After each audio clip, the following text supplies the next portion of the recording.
Have you ever felt like someone in your life wasn't just upset with you, but actively trying to tear you down? It's an unsettling feeling, one that makes you question their intentions and your own place in the relationship. Hate is one thing, but there's something far more dangerous that can lurk behind a toxic relationship: the desire to destroy. At first, it might seem like simple resentment or jealousy, but when you pay closer attention, the signs become harder to ignore. Whether it's passive-aggressive behavior, constant undermining, or even sabotaging your success, there's a subtle but powerful shift when someone moves from hating to actively wanting to see you fail. This isn't just a matter of conflict, it's about control. Someone who wants to destroy you is often threatened by your success, your happiness, or your ability to move forward. They see your growth as a direct challenge to their own insecurities, and instead of confronting those feelings, they try to pull you down to their level. The signs are there, hidden in plain sight, if you know where to look. Pay attention to how they react when you succeed, how they behave when you're vulnerable, and what they do when you're at your lowest. If you recognize these signs, it's time to reassess your relationship with them and take action before they can do any more damage. Have you ever felt this way about someone? Share your experiences, and let's talk about how to protect yourself from toxic people who want to destroy your peace. Let's begin. 1. The silent observer. When someone studies you like a prey.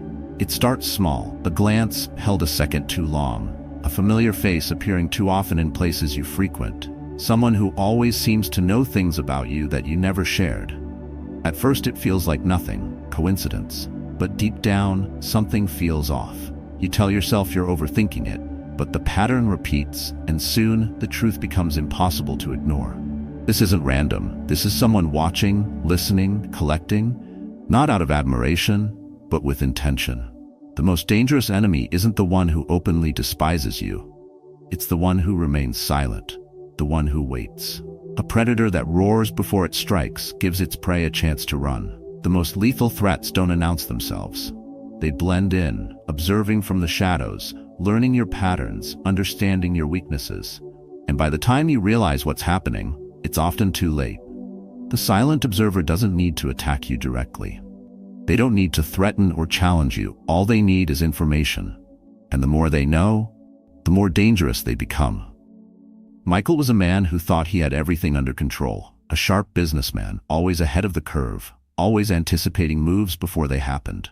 But he never saw Ryan coming. Ryan was just another colleague, quiet, polite, seemingly eager to learn. Michael appreciated his curiosity. He even admired it. He was the kind of person who took mentorship seriously, who believed in helping others grow. So when Ryan asked about leadership, about success, about the struggles of running a business, Michael saw no harm in sharing. But then, little things started happening. Conversations Michael had in private began surfacing in meetings he wasn't a part of. Competitors seemed to be acting preemptively, undercutting his decisions before they were even finalized. And one evening, sitting at his favorite corner table in a cafe he had been visiting for years, he looked up and saw Ryan a few seats away, watching. Their eyes met and Ryan smiled. That's when it clicked. Ryan wasn't just a junior employee eager to learn. He had been studying Michael, learning his habits, his routines, his vulnerabilities. And not as an ally but as someone waiting for the perfect moment to step in and take everything. The pieces fell into place too late. The deals that had collapsed, the investors that had pulled out, the sudden shift in power. Ryan had positioned himself exactly where he needed to be.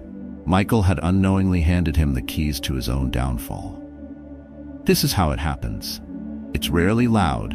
It's never obvious. The silent observer operates through patience, through subtlety. They don't move impulsively. They wait. And when the opportunity is right, they strike with precision. People like this aren't driven by temporary anger or emotion. Their game is longer, more deliberate. And because they don't behave like traditional enemies, most people never recognize them as threats. That's what makes them dangerous. So how do you know if someone is watching you? It won't always be obvious, but there are patterns. They appear in your life more often than they should. Not just at work, but in casual spaces, in passing conversations, in moments where they have no reason to be there. They know details about you that you never explicitly shared, your routines, your habits, even personal struggles. They position themselves in ways that seem coincidental at first, but over time, the presence becomes too consistent to ignore. Some might call this paranoia, but is it really? In a world where information is power, being cautious is not paranoia, it's survival. People who seek control don't always do it through force. Sometimes, all they need is knowledge. The more predictable you are, the easier you are to manipulate. If someone is always where you are, always listening but rarely revealing much about themselves, always inserting themselves into conversations that don't concern them, take notice. The mistake many people make is assuming that only loud, aggressive threats are dangerous. But history has shown that the most calculated moves come from those who remain silent. Marcus Aurelius once wrote, "The soul becomes dyed with the color of its thoughts." If you allow yourself to be constantly exposed, to be observed without questioning why, you are giving others the ability to shape your reality without you even realizing it. You cannot control what others do, but you can control what they see. A Stoic does not broadcast his every move. He does not seek validation through constant exposure. He remains measured, strategic, composed. Do not be an open book to those who have not earned the right to read you. The most powerful man in the room is not the loudest. It is the one who speaks with intention, the one who knows when to stay silent. What can you do if you suspect someone is watching you? First, stop sharing so much. Not everyone needs access to your thoughts, your struggles, your ambitions. Be mindful of how much you reveal, because once something is spoken, it cannot be taken back. Second, start watching who watches you. The silent observer thrives on the assumption that you are unaware. But once you recognize the pattern, once you start seeing through their tactics, their power diminishes. Third, never react emotionally. These people wait for missteps, for outbursts, for moments of weakness. The best way to counter them is with unwavering composure. Think about your own life. Who always seems to be there? Who knows things they shouldn't? Who listens more than they speak, taking in every detail while revealing nothing about themselves? If someone just came to mind, trust that instinct. The greatest mistake you can make is assuming that no one is paying attention. The world is full of watchers, of people who seek opportunities where others see nothing. This is not fear, this is awareness. The more unpredictable you are, the harder you are to control. The more disciplined you are in what you reveal, the less vulnerable you become. In the end, a predictable man is a vulnerable man. A Stoic man? He controls his presence, his words, his actions, and most importantly, his silence. 2. The whispered poison. How they destroy your reputation. It doesn't happen overnight. It begins as a whisper, soft, subtle, almost harmless. A casual remark, a passing comment, something so small that no one questions it. But then it spreads. What was once an innocent observation becomes a well-placed suggestion. A suggestion turns into speculation. Speculation hardens into belief.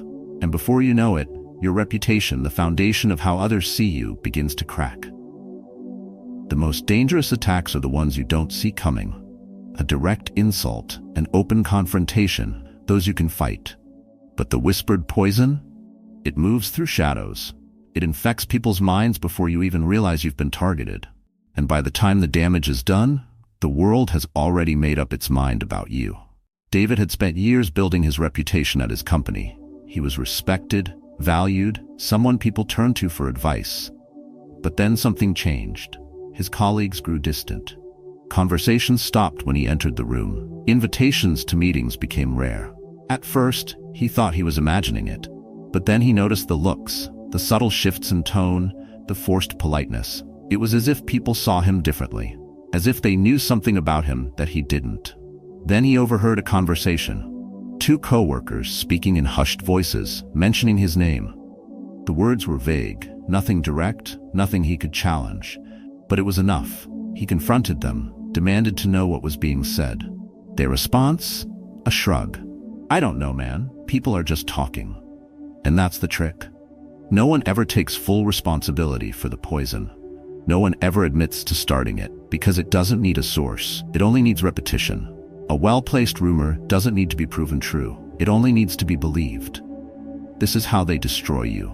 No direct attack, no confrontation, just the slow erosion of trust, the steady dismantling of your credibility, one conversation at a time. Why do people do this? The reasons vary. Jealousy, insecurity, the need to feel powerful by controlling how others see you. But the result is always the same: isolation. Once people believe the whispers, they distance themselves. They stop trusting you, even if they can't explain why. A 2019 study on workplace manipulation found that 72% of people who were targeted by office gossip experienced a decline in professional opportunities, not because of their performance, but because of perception. In social circles, this effect is even stronger.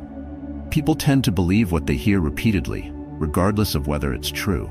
The more a lie is whispered, the more it feels like reality. The Stoics understood this well. Marcus Aurelius once wrote, "The opinion of 10,000 men is of no value if none of them know the truth." And that is the hardest part of dealing with whispered poison. Truth does not always win. So how do you fight an enemy you can't see? How do you defend yourself against words that are never spoken to your face? First, you must accept that you cannot control what others say. Fighting every rumor, chasing every lie, it will drain you. And worse, it will make you look guilty. That's the trap. They want you to react, to become defensive, to act out in frustration. Because the more you fight back, the more it looks like you have something to hide. Second, let your actions speak louder than their words. A Stoic does not defend himself with explanations. He defends himself with character. Live in such a way that no one will believe the lies. The people who matter, the ones who truly know you, will not be swayed by whispers. And those who are, they were never on your side to begin with. Third, identify the source. The poison does not spread on its own. Someone is feeding it. There is always one person, one voice who plants the seed. Watch for them. The person who suddenly becomes too interested in your mistakes. The one who always seems to know what others are saying about you. The one who comforts you while secretly making sure the fire keeps burning. They are the architect of your downfall. And when you find them, do not seek revenge. Do not lower yourself to their level. Simply cut them off. Deny them access to your life. The less they know, the less power they have. A man who thrives on deception cannot survive when there is nothing left for him to twist. Think about your own life. Have you ever felt the shift? The change in the way people look at you? The moment when respect turned into suspicion, when admiration became avoidance? If so, ask yourself, where did it start? Because it did not start on its own. Someone planted the seed. And now you have a choice. You can spend your energy fighting ghosts, chasing rumors, trying to undo what's already been done, or you can rise above it. You can move forward with clarity, with composure, knowing that your reputation is not built on their words, but on your actions. In the end, a Stoic knows this. Reputation is fragile, but character is unbreakable. The world will talk. Let it. Just make sure that when all the noise fades, the truth remains standing. 3. The friendly betrayal. When a friend is your worst enemy. James had always been careful about who he let into his life. He wasn't the kind to trust easily. But Daniel was different. He wasn't just a colleague. He was a friend. The kind who always had his back, always seemed to know what to say when things got tough. They had shared late-night talks about business, about relationships, about life. And then one day, James lost everything. It started with small things. A project he had been leading suddenly got reassigned. A client he had been negotiating with mysteriously pulled out. At first, he thought it was bad luck. Then he noticed Daniel's name appearing in conversations where it didn't belong. Daniel had slowly positioned himself in James's place, using every detail James had shared, every moment of vulnerability, to take what he wanted without ever throwing a single punch. James never saw it coming. That was the worst part. Because when an enemy betrays you, you expect it. But when it's a friend, it doesn't just hurt. It rewrites everything you thought you knew. Betrayal rarely comes from strangers. The deeper the trust, the sharper the knife. It happens in boardrooms, it happens in friendships, it happens in relationships. And the reason it's so devastating is simple. You never expect it. A true enemy doesn't need to attack you directly. They just need to get close enough. Close enough to hear your plans. Close enough to know your weaknesses. Close enough to strike when you least expect it. And they always come disguised as a friend. A 2021 psychological study on workplace betrayal found that over 65% of career sabotage cases involved someone the victim trusted. Not a competitor, not a known rival, but a colleague, a business partner, or a so-called friend. That's the first thing you need to understand about friendly betrayal. It's never loud.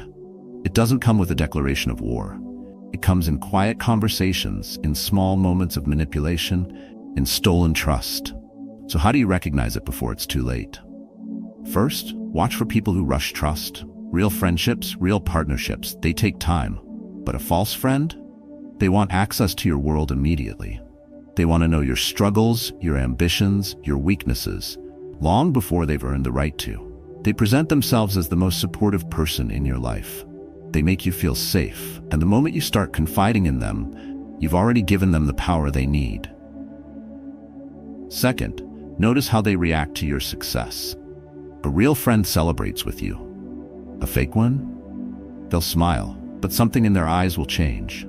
They might downplay your achievements, make sarcastic remarks, or subtly remind you of past failures. Their words will be supportive, but their energy will betray them. Third, pay attention to the little betrayals before the big one. The friend who shares something private about you in passing. The colleague who takes credit for a small idea just once.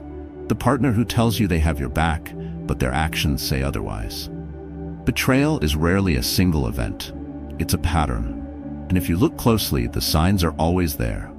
Seneca once said, "Associate with those who make you a better man and avoid those who pretend to." A Stoic does not place blind trust in others. He observes, he listens, and most importantly, he does not mistake kindness for loyalty. You cannot control who betrays you, but you can control how much access you give them. So take a moment. Think about the people in your life. Who has rushed to earn your trust? Who always seems to be around when you're at your lowest, but distant when you're at your best? Who knows just a little too much about you?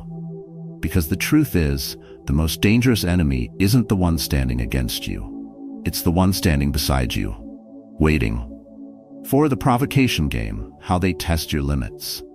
It always starts small, a joke that doesn't feel like a joke, a comment that lingers in your mind long after it's said, a subtle push, a minor inconvenience, an accidental insult. At first, you let it slide. Maybe they didn't mean it that way. Maybe you're overthinking, so you ignore it. But then, it happens again. The words become sharper, the behavior grows bolder. They cut deeper, push harder. Each time, it's just enough to make you uncomfortable, but never enough for you to call it out without seeming sensitive or irrational. And that's the trick. This is not random. This is not coincidence. This is a game. A deliberate, calculated strategy to test your reaction, to find the edge of your patience, to see how far they can push before you break. People who operate this way are not reckless.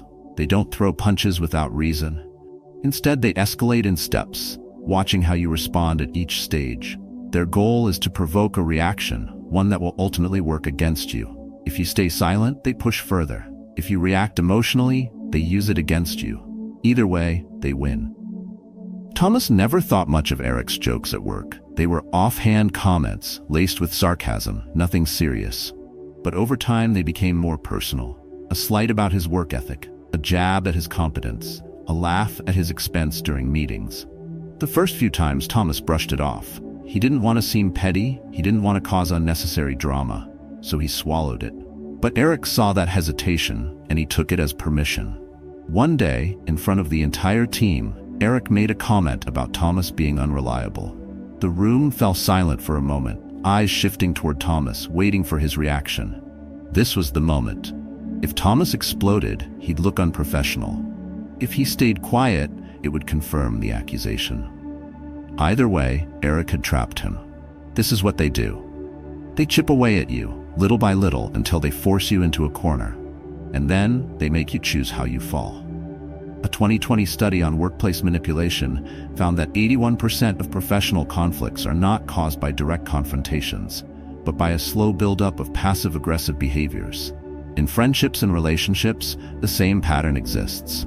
Small provocations, minor transgressions, each one designed to test the waters.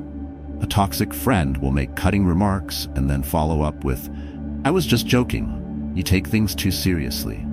A manipulative colleague will undermine you in front of others and then say, "Relax, I didn't mean anything by it." A controlling partner will push your boundaries and then guilt trip you into believing you're the problem. And each time, if you let it slide, they push further. Seneca once said, "He who controls his emotions controls his fate." These people want a reaction. They feed off emotional responses. They are not interested in resolution. They are interested in control. So how do you deal with them? First, recognize the pattern. This is not about a single incident. This is about consistency.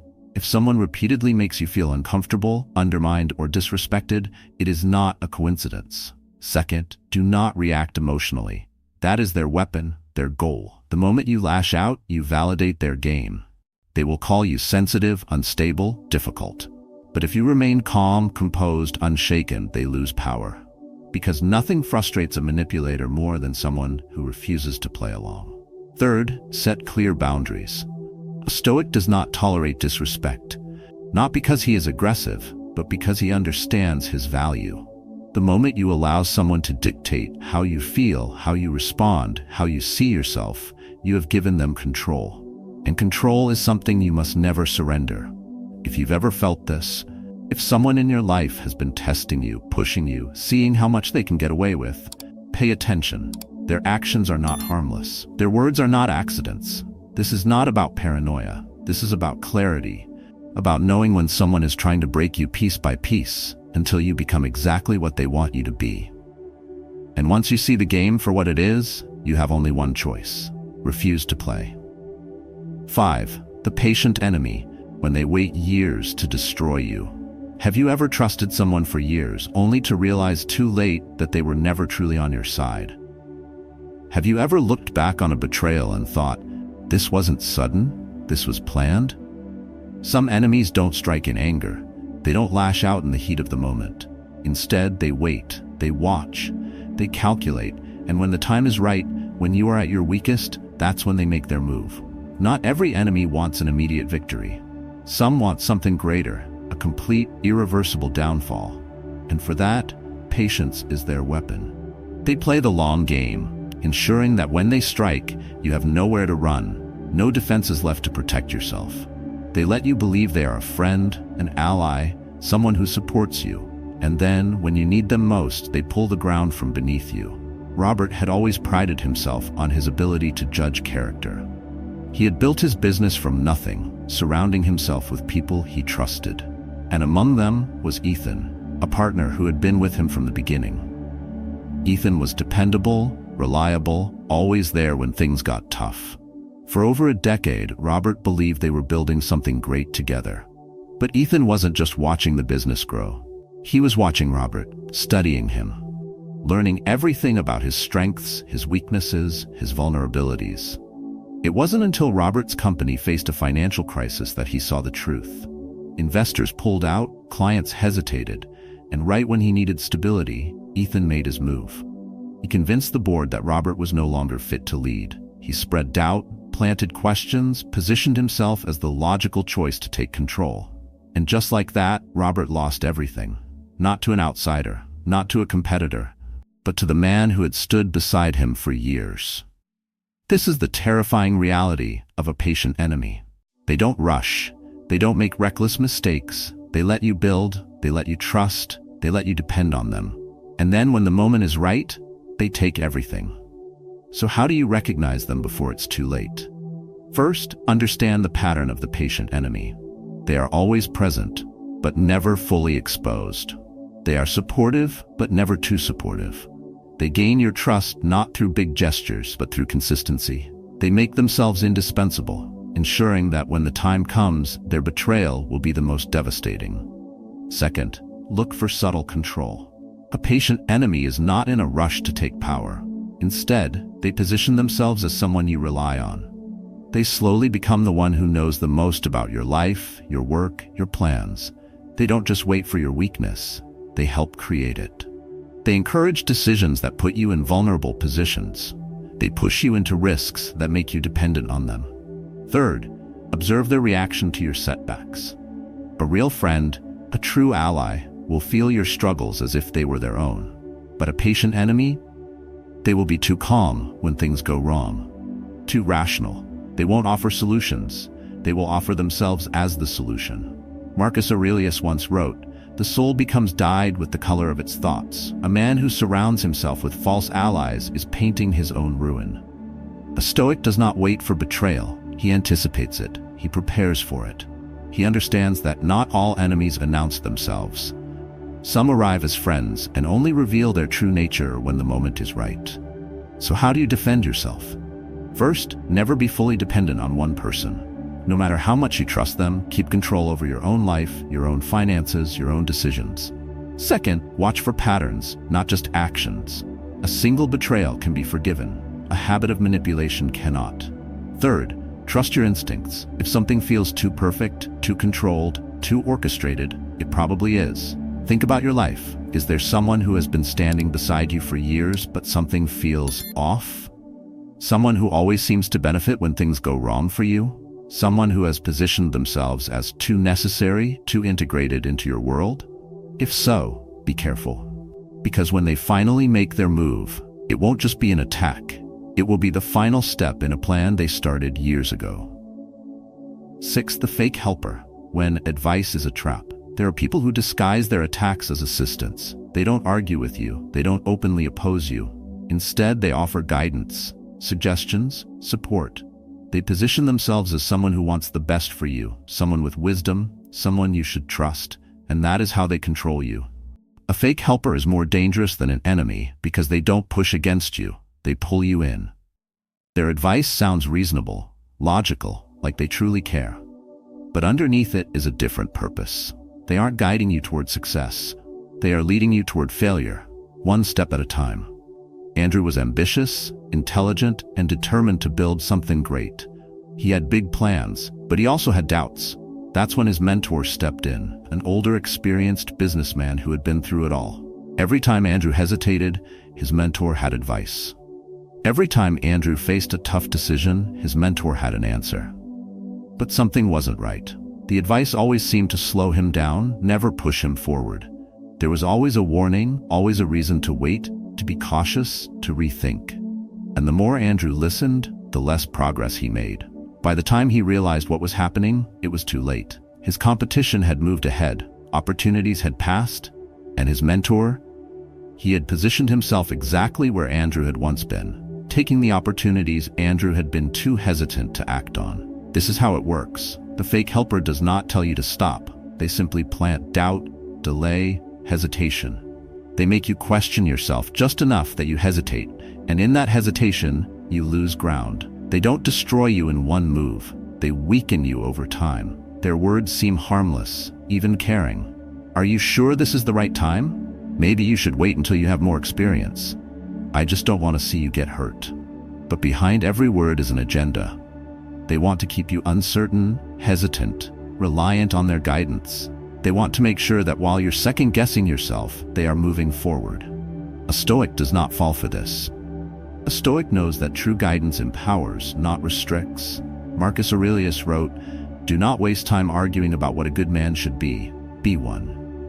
A real mentor, a real supporter, will not encourage hesitation. They will not keep you dependent on their advice. They will push you to act, to take responsibility, to move forward with clarity and confidence. So how do you recognize a fake helper before it's too late? Pay attention to how their advice makes you feel. Do you feel empowered? Or do you feel smaller, less certain, more hesitant? A real guide will give you confidence, not confusion. Second, look at their actions, not just their words. Do they take bold steps in their own life? Or do they always seem to be holding others back while keeping themselves in motion? And third, watch for the pattern. A single warning, a single moment of caution, that's normal. But when someone constantly slows you down, always makes you question your own judgment, always inserts themselves between you and your goals, you are not being helped, you are being controlled. Think about your own life. Has there been someone whose advice has kept you in place rather than helped you move forward? Someone who always seems to have a reason why you shouldn't take action? Someone who presents themselves as a mentor but somehow you always feel weaker after listening to them? If so, step back. Rethink, and most importantly, Stop letting their words shape your choices. In the end, a Stoic does not ask for permission to move forward. He decides, and he acts. The only way to escape the trap of a fake helper is to trust yourself more than you trust their words. Because real strength is built not by following the advice of others, but by learning to stand on your own. 7. The jealous rival, when someone can't stand your success. It starts with a smile, a forced congratulations, a handshake that lingers just a little too long. At first, they seem supportive. They act like they're happy for you. But if you pay close attention, the energy is off. Something is hidden beneath the surface, a discomfort, a tension. Then, the small things begin. A sarcastic remark, a subtle dig at your achievements, a backhanded compliment. You're lucky things worked out for you. You brush it off. Maybe they're just having a bad day. Maybe you're reading too much into it. But you're not. Because there are people in this world who don't just dislike failure. They hate success, especially when it's yours. The jealous rival isn't a stranger. They aren't someone outside your world. They are close enough to see your victories up close. They see your progress, your rise, your momentum, and something inside them burns. Not because they think you don't deserve it, but because deep down, they know they didn't have the discipline, the patience, the resilience to achieve it themselves. Mark had known Richard for years. They started in the same place. They had the same ambitions, the same dreams. But Mark worked harder. He stayed disciplined. While Richard made excuses, Mark put in the effort. While Richard found reasons to delay, Mark moved forward. And then it happened. Mark got the promotion, the recognition, the life he had worked for. And Richard? He smiled, congratulated him, but something changed. It wasn't sudden. It wasn't obvious. But Mark started noticing small things. Richard wasn't as responsive anymore. When Mark spoke about his success, Richard always had something negative to say. That's great, but you know these things never last. Or enjoy it while you can, because people love to tear others down. And then it escalated. Mark started hearing rumors. Things he never said, actions he never took. People at work began treating him differently. The success that had once felt so rewarding now felt tainted. And at the center of it all, Richard. Spreading doubt, twisting perceptions, making sure that Mark's victories never felt like victories at all. This is what the jealous rival does. They don't attack directly. They don't challenge you openly. Instead, they work from the shadows, planting seeds of resentment, of doubt, of sabotage. They can't destroy you through force, so they try to poison the way others see you. A Stoic understands that success comes with enemies. Marcus Aurelius once wrote, "When men are envious of you, you have something they wish to possess." It's not your fault that they resent you, but it is your responsibility to protect yourself. How do you spot them before it's too late? Pay attention to their energy, not just their words. Words can lie. Smiles can be fake. But energy doesn't lie. Do they truly celebrate your wins, or do they always find a way to remind you of what could go wrong? Watch how they act when you fail. A real friend, a true supporter, will feel your losses as if they were their own. But a jealous rival? They will be too comfortable in your downfall. They might offer sympathy, but deep down they feel something else, relief. And most importantly, watch what happens when you try to grow. The jealous rival doesn't want to see you stop. They want to see you fall. They don't just resent your current success. They fear what happens when you reach even higher. So what do? First, accept that not everyone in your circle is rooting for you. Just because someone has been with you for years doesn't mean they want to see you win. Second, do not lower yourself to their level. A Stoic does not waste time on resentment. The best response to envy is to keep winning. And third, limit their access. The less they know, the less they can use against you. If you have a jealous rival in your life, understand this. Their resentment is not about you. It's about them, their failures, their disappointments, their inability to do what you did. And that is why you cannot let them shake you. Success will always reveal who truly supports you and who is only pretending to. Let them go, move forward, and never apologize for your ambition. 8. The character assassin, when they attack your honor. There is an attack that cuts deeper than any weapon, one that does not wound the body, but seeks to destroy something far more valuable. Your name, your reputation, your honor. Some enemies don't come for your job. They don't sabotage your projects. They don't try to compete with you directly. Instead, they target how the world sees you. They plant doubt, twist narratives, distort the truth until the person you once were, the person you worked hard to become, no longer exists in the eyes of others.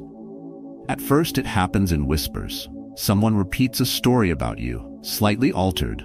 Then another person adds a detail that wasn't there before. A private conversation you had is taken out of context, shaped into something unrecognizable. Your words are no longer your own.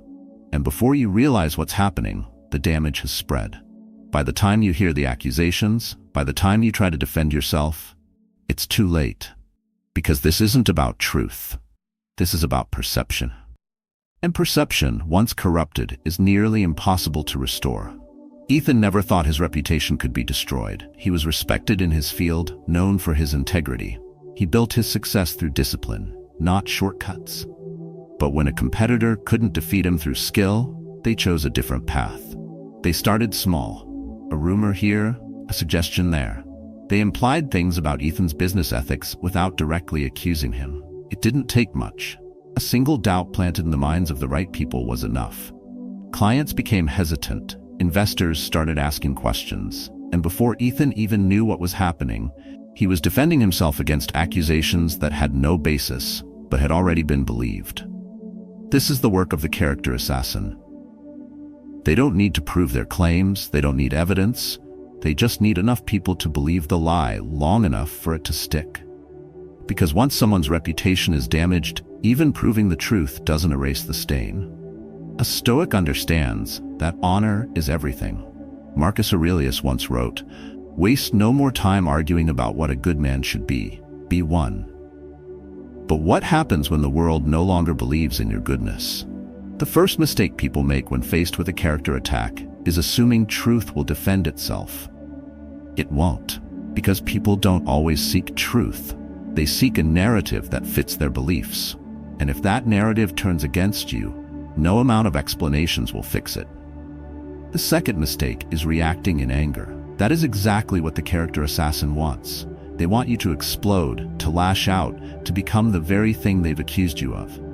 Once you lose control, they win. So what can you do? First, stay silent when needed, but act with precision when necessary. A man's reputation is not built in a single day, and it is not destroyed in a single lie. Do not fight every accusation. Fight the right one. If you try to defend yourself against every whisper, you will spend your life chasing ghosts. Instead, focus on the truth that matters. Second, build alliances before you need them. A man standing alone is easier to tear down. But a man surrounded by people who know his character, who have seen his integrity firsthand, is not so easily destroyed. Protect your reputation before it is ever under attack. Third, understand that perception can be influenced, but only if you stay in control. The Stoics did not waste time worrying about what the world thought of them. But they also did not allow others to shape their reality. They lived in such a way that even when they were slandered, those who mattered knew the truth. If you ever find yourself under attack, if someone tries to rewrite your story, to stain your name, to turn the world against you, remember this: the truth does not need to be shouted. It only needs to be lived.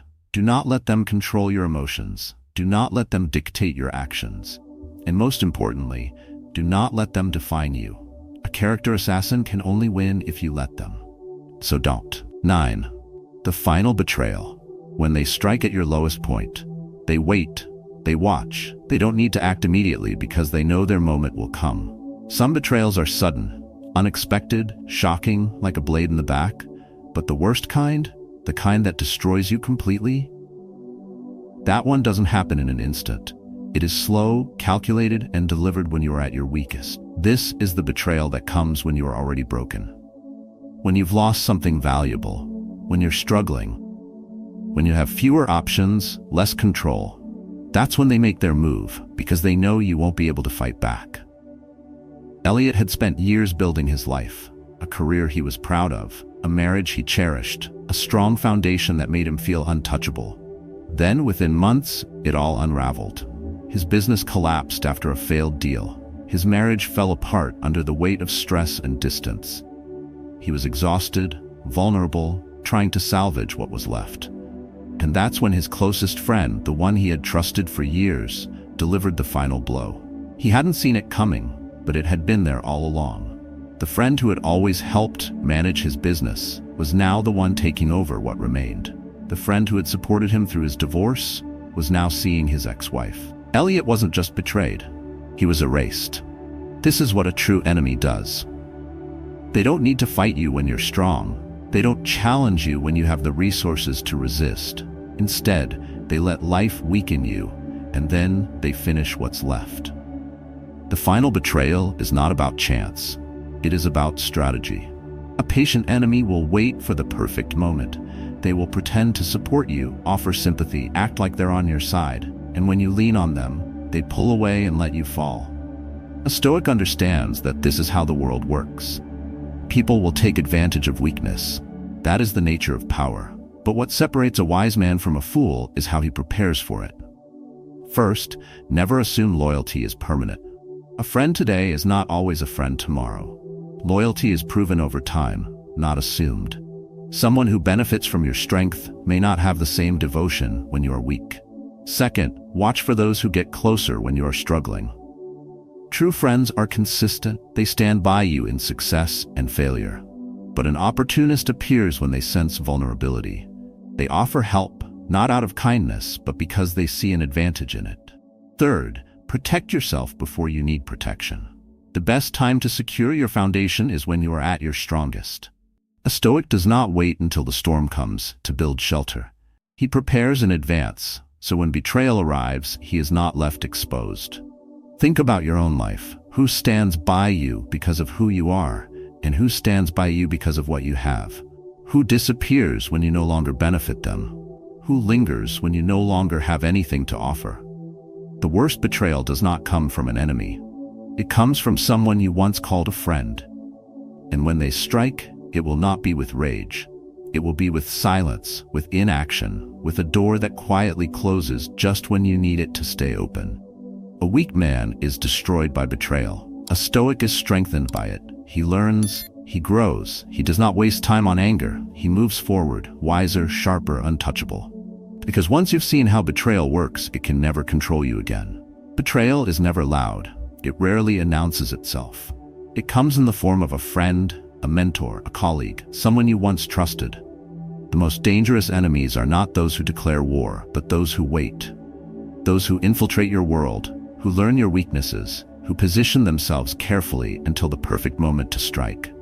But now you see the signs, the silent observer who studies you like prey, the whispered poison that destroys your reputation, the fake helper whose advice is a trap, the patient enemy who waits for years, the jealous rival who resents your success, the character assassin who stains your name, and the final betrayal, the one that comes when you are at your lowest.